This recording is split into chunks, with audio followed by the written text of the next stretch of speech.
So, hello everybody, it's AJ, and just wanted to make a little update video here again.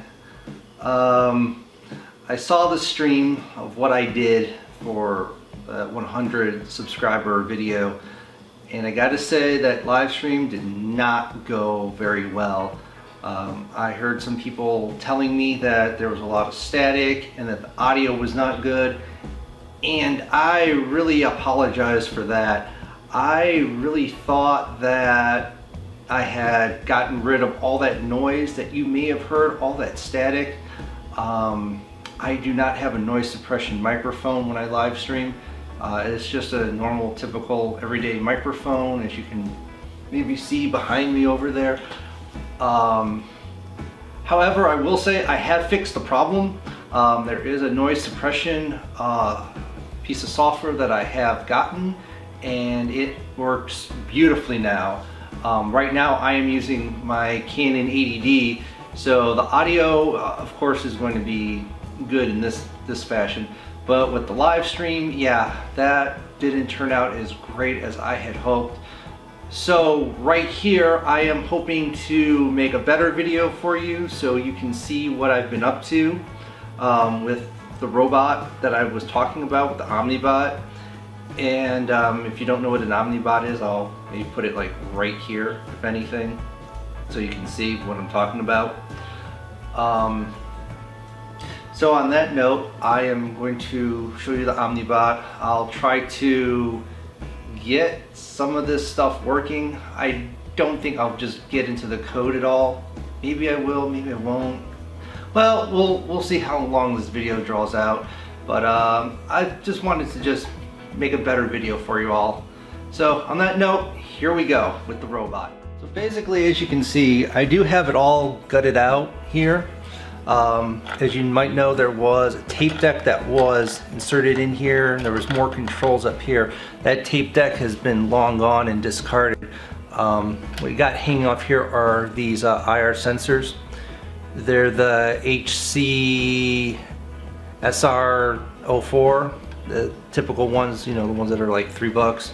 I got two of them because I want to do forward and reverse, but at the moment I only have one working at a time, so I don't know exactly what I'm doing wrong in my code to have, you know, one for forward, one for reverse, so when it does sense, it knows that, you know, it's less than 15 centimeters behind it or less than 15 centimeters in front of it, you know.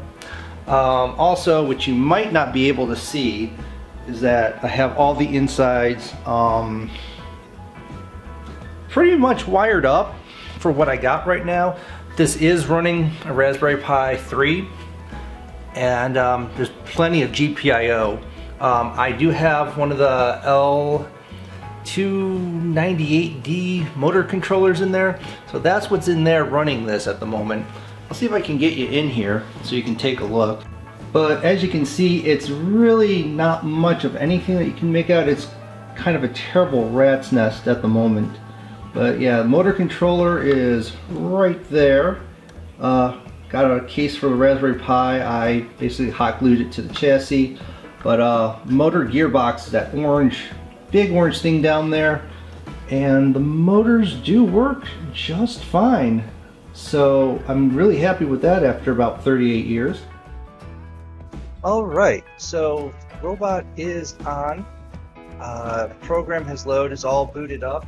And I will get to starting with entering in the IP address of the robot. There we go. Oops. Close to that window because that's where I use it the most. Alright, so the login is AJ, and the super secret password. There's the password, and we're in. So I'll show you a little rundown of the code with the third iteration that I've done. Shell here. Again, I called it Michelle because of the person who last owned it about maybe 38 years ago, I think that was. Oh, what did I do wrong? Oh, that's right. not in the right directory.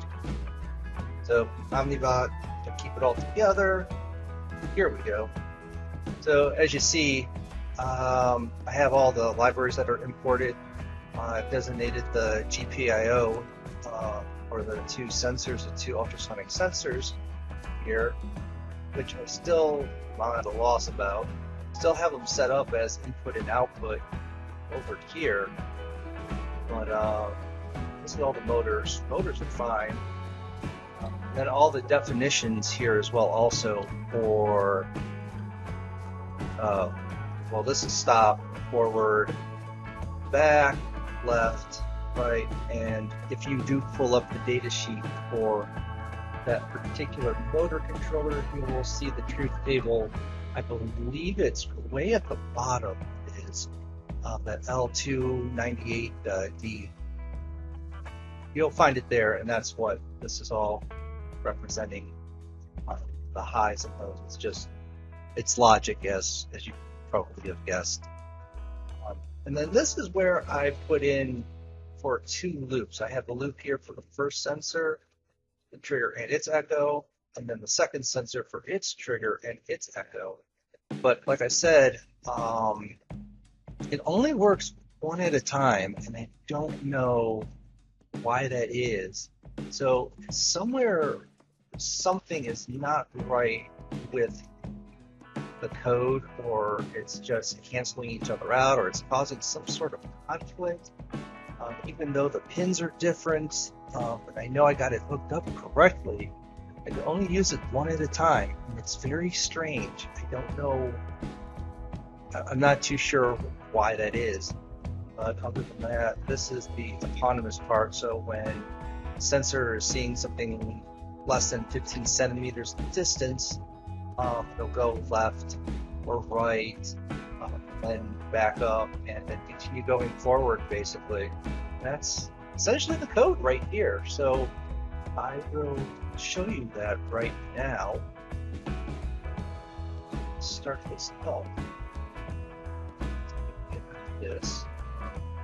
So I will show you first what happened when people are on this. So in this third iteration of the code, this is what happens. It takes a while to load. It's Python, it's an interpreted language, so it's executing line by line. And this is what you get. It just says stop, and nothing more than that. That's all that happens here. So I don't know what that means. Just that, sure, there's a conflict in the programming between the two sensors, which doesn't do anything at all. So that's where I am on that third iteration. But so if you go to the first one that I ever did, this is basically what happens.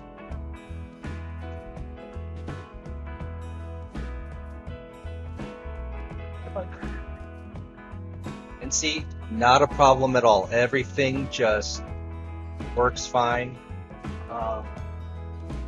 I can also put the card in front of it, and you'll see what happens there. That very front sensor, and as you see, that's what goes on. I mean, I can do this all day long, basically. This front sensor will always respond.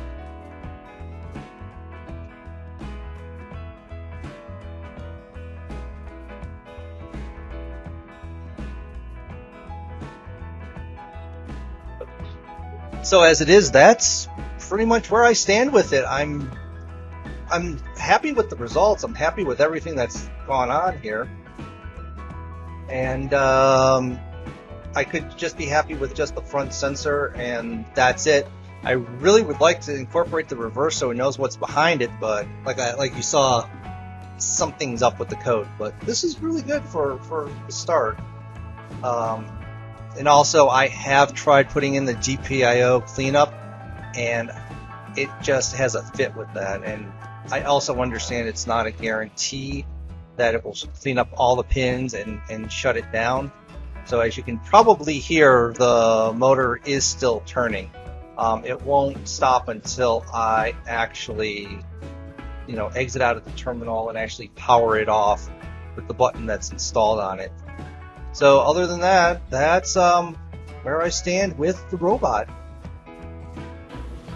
So that's basically it with the robot. That's all I've been able to do in quarantine for the last couple of weeks anyhow. It was very interesting. It's been a very rewarding experience. I wanted to do this for a while since I bought it. This robot's been sitting here for the last 2 years, and just now I got to start working on it. And so far I've made some good progress with it. The other things I'm trying to do are trying to get some voice recognition in there, so it'll be able to be controlled by voice. I still have to get the Raspberry Pi in there, and I still have to put its head back on and have a servo put in there so the head will rotate as well also. Like I said, I'm trying to make a companion robot.